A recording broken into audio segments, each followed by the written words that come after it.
Episode 64, Mothers and Daughters. Hearing Sam's words, Alex agreed.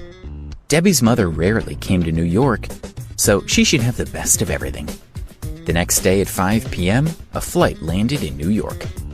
Donna's mother, Lisa, walked through the airport. She was a middle-aged woman, dressed in fashionable clothes, a sun hat and sunglasses, and her skin was covered with a thick layer of powder. Looking around, she was filled with anticipation. This time, she had brought along her two favorite sisters, who walked behind her.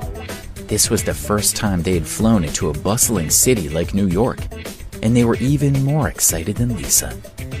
"We finally arrived," Lisa said. "This airport is so large and modern. And look at that skyscraper over there. It's so different from our little town." She looked around the airport.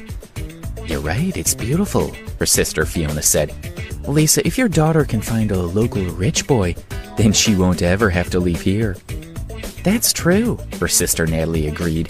"When we see Donna later, we'll have to remind her how important it is to find a rich young man. If we had gone to university, we might have found one, and then we wouldn't still be living in our town."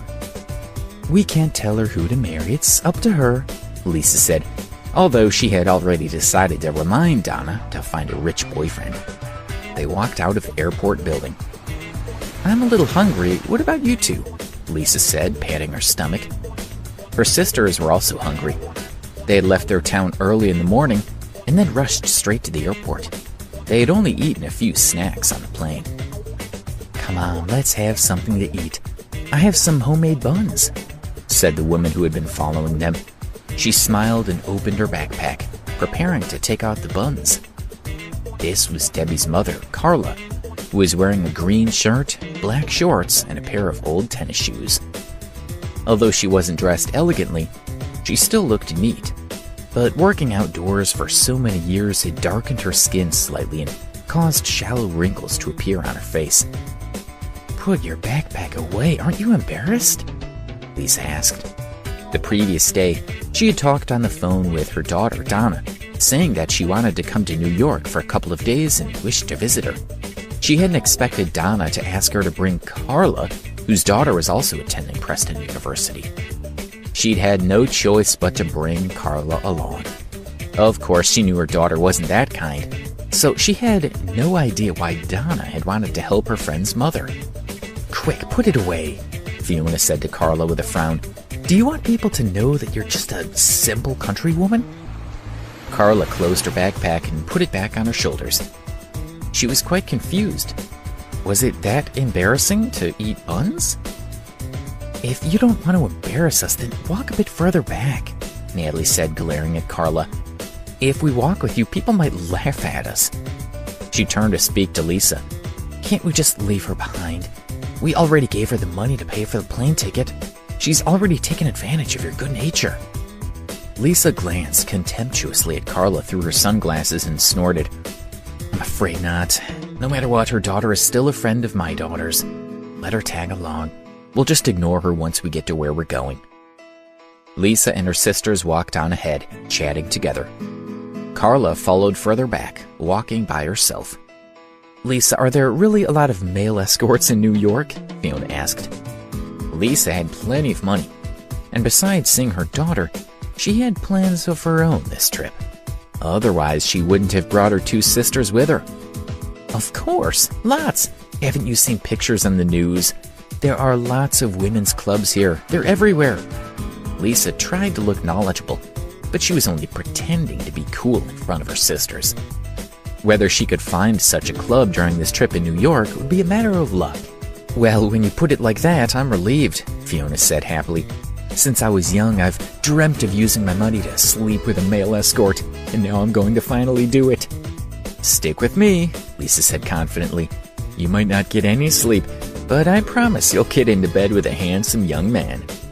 "Shh! Lower your voice, there's someone behind you," Natalie whispered, glancing at Carla, who still walked behind them. It was embarrassing to talk so loudly about such things. "Don't worry," Lisa said disdainfully. "If she dares tell anyone, I'll just leave her in New York and see how she manages to get herself back home. And even if she does, I'll deal with her there. She won't dare to say anything." The two sisters were reassured. "Hey, isn't it a little embarrassing for women our age to go out looking for young men?" Fiona asked, and then the three women laughed loudly. They walked to the main street outside the airport, talking and laughing.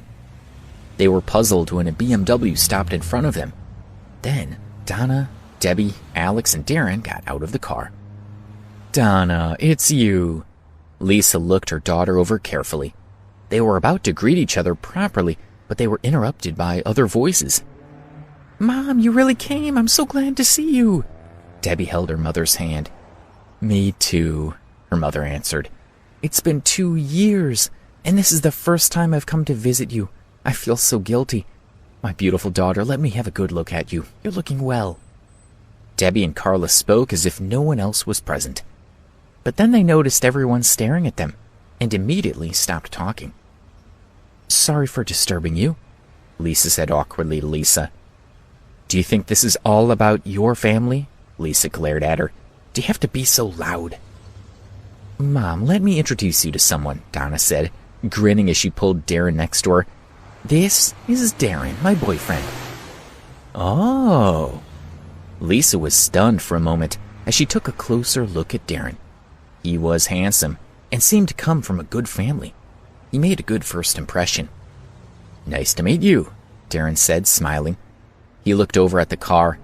"I bought this BMW a year ago. My dad said that when I get married, he'll buy me a Porsche." "Oh, I see." Lisa nodded, walked to the front of the BMW and ran her hand over it, feeling proud. She had planned to remind her daughter to find a rich boyfriend, but Donna had already found one.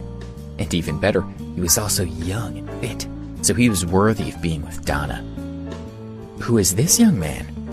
Lisa asked when she saw Alex. "Oh, him?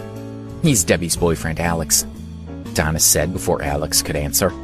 As usual, her expression was one of ridicule. Carla couldn't help but look at Alex. "Debbie's family is poor, but they're still from her hometown," Donna explained. "That's why I asked you to bring her mother with you.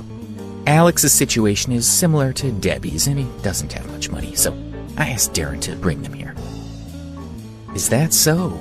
Lisa relaxed when she heard her daughter say that Alex's situation was the same as Debbie's. Carla's daughter was only worth a poor loser. There was no comparison to Donna's family. "Debbie, let me give you some advice," Lisa said earnestly. "You know your family's situation. They're going to university to learn and get a good job, not to find a partner. You're not like my Donna, who could leave university and my family could still find work for her. But you need to keep your feet on the ground and not try reaching for the stars." "It's the same for you, Carla," Lisa continued. "Debbie is young, but you're old enough to know better. If you continue as you are, then your family is destined to be poor forever." Alex couldn't bear to listen any longer. "I can't let this go," he thought. "Even though it's not my family, I still have to say something. I can't let her mock Debbie and her mother like that." Just as he was about to speak, Debbie stopped him and shook her head. "Watch your temper, young man," Lisa said to him. "I was only telling the truth, and I said it for their own good. So what are you unhappy about?"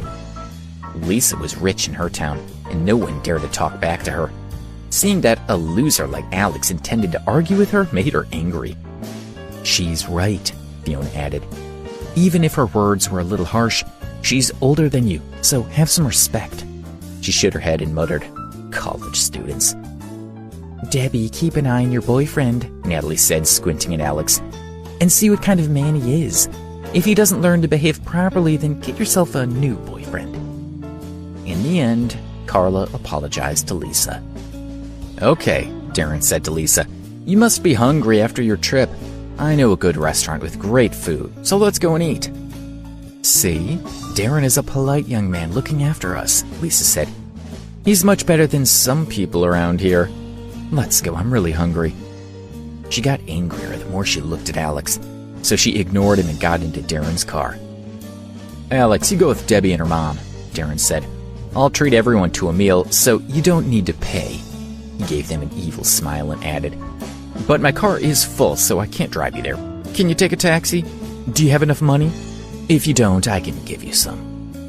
"No need," Alex said plainly. "I'm good." Okay, I've never been to the Sunset Restaurant before, Darren said. And you guys are really lucky to enjoy a great meal there for free. He smiled proudly, got into his BMW and drove away. Thinking about Darren's attitude, Alex didn't want to go. But since he had booked a room for them at the Azalea guest house, why shouldn't he accept the meal? But why does this restaurant sound so familiar? He wondered. As if she had heard him, Debbie whispered, "That's the restaurant I worked in."